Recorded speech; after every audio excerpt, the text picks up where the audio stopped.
Hello everyone, this is Bhupathi Leelakrishna and welcome to my channel. And మనమైతే ఇప్పుడు త్రివేణి సంగమానికి అయితే వెళ్తున్నామండి. దాని తర్వాత అయోధ్య అయితే వెళ్తున్నాము.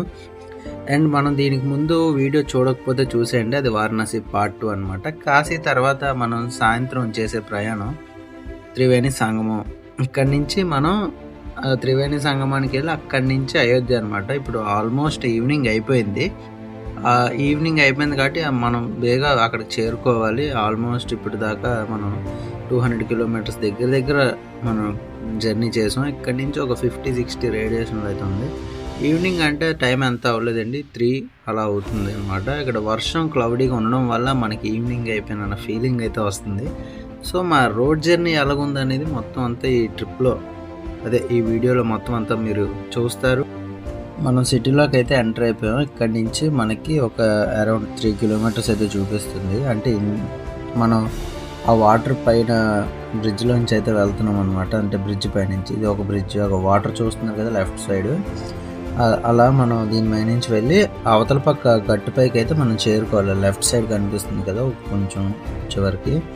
సో అటుపక్క అయితే మన మ్యాప్ డెస్టినేషన్ అయితే చూపిస్తుంది. ఇంకొక 5 to 10 మినిట్స్ అనుకుంటున్నాను. ట్రాఫిక్ ఉంటే ఒక పావు గంట అరగంట అయితే పట్టేస్తుంది.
యాక్చువల్లీ మనం ఒక దగ్గరికి వెళ్ళాల్సి ఇంకో దగ్గరికి వచ్చాం. పైగా టైం కూడా తక్కువగా ఉంది. 6 అయిపోతే బోటింగ్ ఎలా ఉండదు అనమాట. సో అందుకని ఎక్కడైతే ఆగామో అక్కడే వెంటనే బోట్ మాట్లాడుకొని అక్కడికి వెళ్దామని డిసైడ్ అయిపోయాం, నేను మా ఫ్యామిలీ మెంబర్స్ అనమాట. బోట్ రైట్ ఒకటి చెప్తాడు, అది ఫిక్స్ అయిపోకండి, అది వేరే రేట్ వస్తాడు, చూసుకొని జాగ్రత్తగా మాట్లాడుకొని వెళ్ళాలన్నమాట. టైం అయితే ఎక్కువ లేదు, టైం తక్కువే ఉంది. సో వీలైనంత బేగా వెళ్ళి అక్కడ స్నానం చేసి త్వరగా మళ్ళీ బ్యాక్ రావాలి. వెళ్తూ మాట్లాడుకుందాం ఇంకా.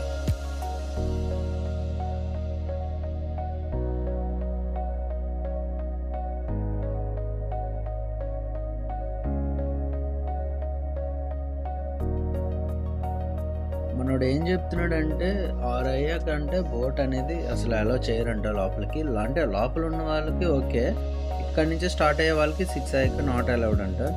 సో అది చూసుకొని జాగ్రత్తగా మనం వీలైనంత త్వరగా వీళ్ళు రావాలని చెప్పి తొందర పెట్టారనమాట. అసలు ఆడు చెప్పింది నిజమో అబద్ధాన్ని కూడా మేము నమ్మలేదు. కానీ అక్కడికి వెళ్ళాక ఏంటంటే మధ్యలో పోలీస్ బోట్స్ తిరగడం, సైరన్ వేయడం ఇవన్నీ అలా జరిగిందనమాట. సో అదంతా కాదని కానీ మన ఇద్దరు వీళ్ళు స్పీడ్ బోటింగ్ అయితే కాదు, వీళ్ళు జస్ట్ అలా చేతితో నడుపుతూ ఉన్నారు.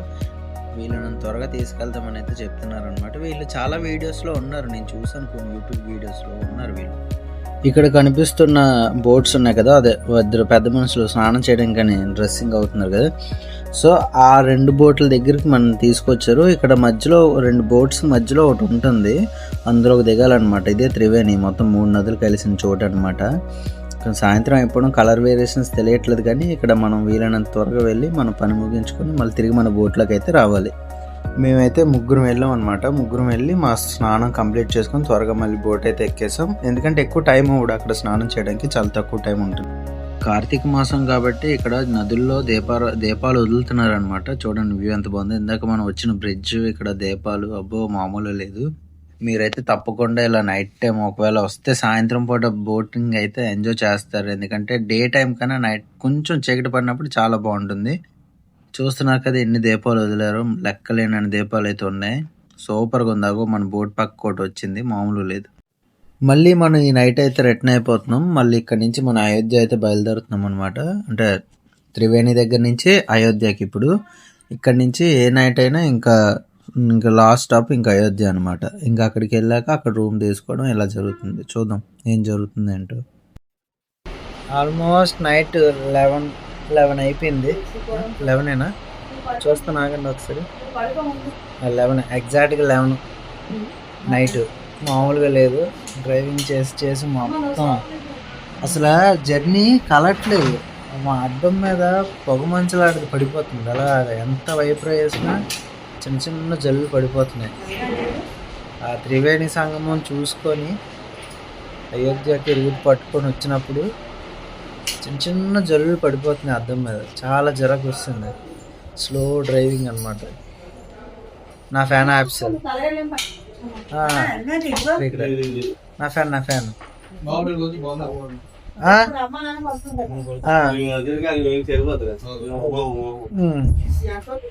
అదనమాట సంగతి. త్రివేణి సంగమం కోసం, అయోధ్య కోసం మార్నింగ్ దర్శనం అయ్యాక మాట్లాడుకుందాం. అక్కడ ఏమేమి జరిగాయి, ఏమేమి చూసాము, అసలు ఏంటి సిచ్యువేషన్ ఏంటి అనేది, అసలు ఉన్నది ఏంటి లేనిది ఏంటి మార్నింగ్ మాట్లాడుకుందాం. ప్రస్తుతానికైతే గుడ్ నైట్, బాయ్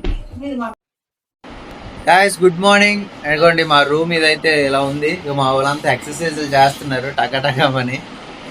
నా రూమ్ అంతా చూపిస్తాను, మామూలుగా ఉండదు. ఎందుకంటే ఇగోండి ఒక బెడ్, అండ్ తర్వాత అక్కడ బెడ్, ఇక్కడ సోఫా, ఇది ఒక టీబై, అండ్ ఇక్కడ వచ్చేసి అదేంటి మిర్రర్, అటుపక్క బాల్కనీ, కర్టెన్స్ బ్యాక్ సైడ్, అక్కడేమో వాష్రూమ్. బయటికి వెళ్ళి చూద్దాం.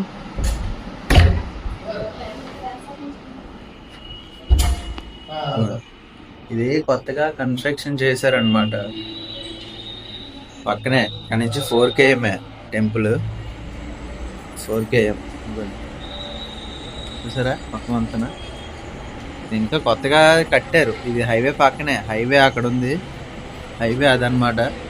కొత్తగా చేశారు. నైట్ గుడి దగ్గరికి వెళ్దాం అనుకుంటే ఆపేశారు, ఫుల్ సెక్యూరిటీ. సో దానివల్ల కొంచెం ఇదైంది. రూట్ నెంబర్ మర్చిపోయినా వచ్చింది లేదు. అది సంగతి. అయితే మనకి త్రివేణి సంగమం దగ్గర జరిగిన కొన్ని మిస్టేక్స్ ఉన్నాయి. అవి ఏంటో వివరంగా మాట్లాడుకుందాం. గాయస్, త్రివేణి సంగమం దగ్గర మనకి అక్కడ బోటింగ్ ఉంటది. బోటింగ్ లో తీసుకెళ్తారు. మీరు చుట్టూ ఘాట్లు ఉంటాయి, కొన్ని ఘాట్స్. అక్కడ ఎక్కడికి వెళ్ళినా మీరు బోట్లో అయితే తీసుకెళ్ళేది ఒక దగ్గరికే. మీరు అడిగిన దాన్ని బట్టి బోట్ కాస్ట్ అయితే ఉంటది. అక్కడ సీజన్ బట్టి బోట్ అనేది కాస్ట్ మారిపోతుంటది. అది మీ చేతుల్లోనే ఉంటది, మీరే చూసుకొని వెళ్ళాలి.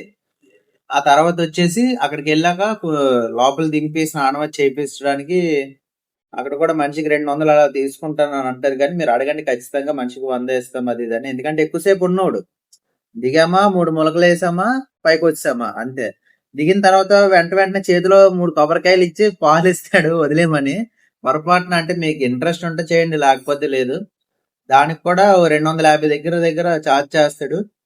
ఆడిచ్చినప్పుడే అది అంటే మనం స్నానం కని పే చేసాం, అందులో ఇంక్లూడ్ అయి ఉందా, లేకపోతే నార్మల్ గా సపరేట్ గా పే చేయాలా అంత వస్తుందా అని చెప్పి మీరు అడగండి, ఖచ్చితంగా అడగండి. అడిగి తెలుసుకొని తీసుకోండి. అదొకటి.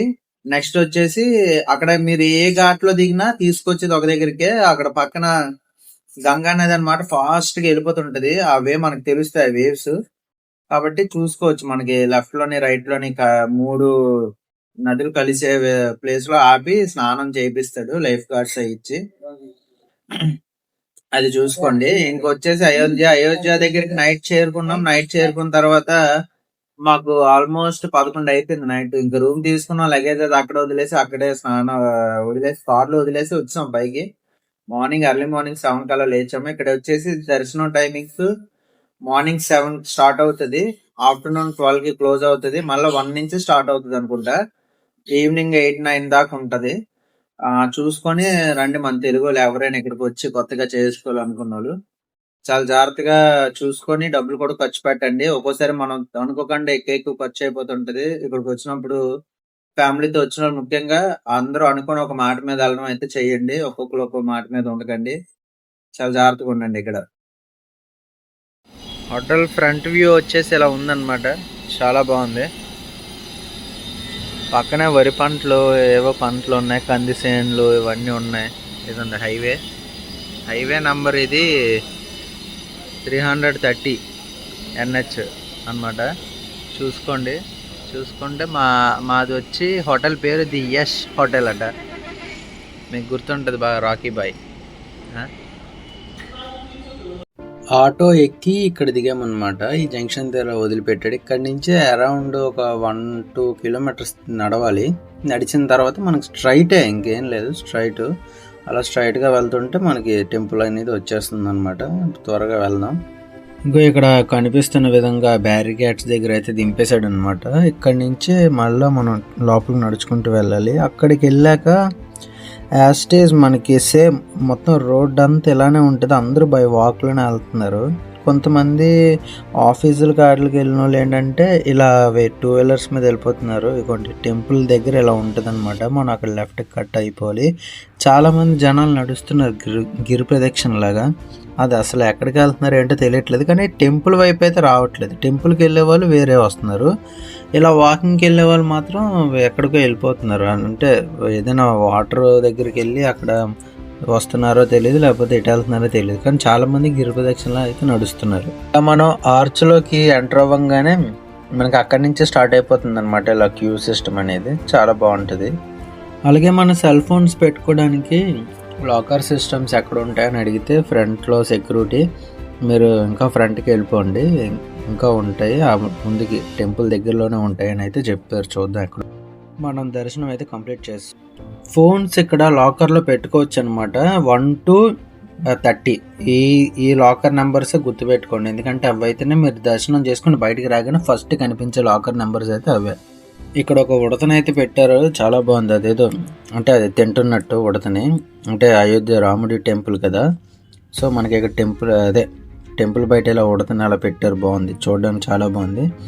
రెండు అటుపక్క వెళ్ళడం కన్నా కొన్ని అయితే అడ్డు పెట్టారు అనమాట. ఎందుకంటే ఇంకా పూర్తిగా తయారు చేయలేదు, ఏదైనా కడుతున్నారు.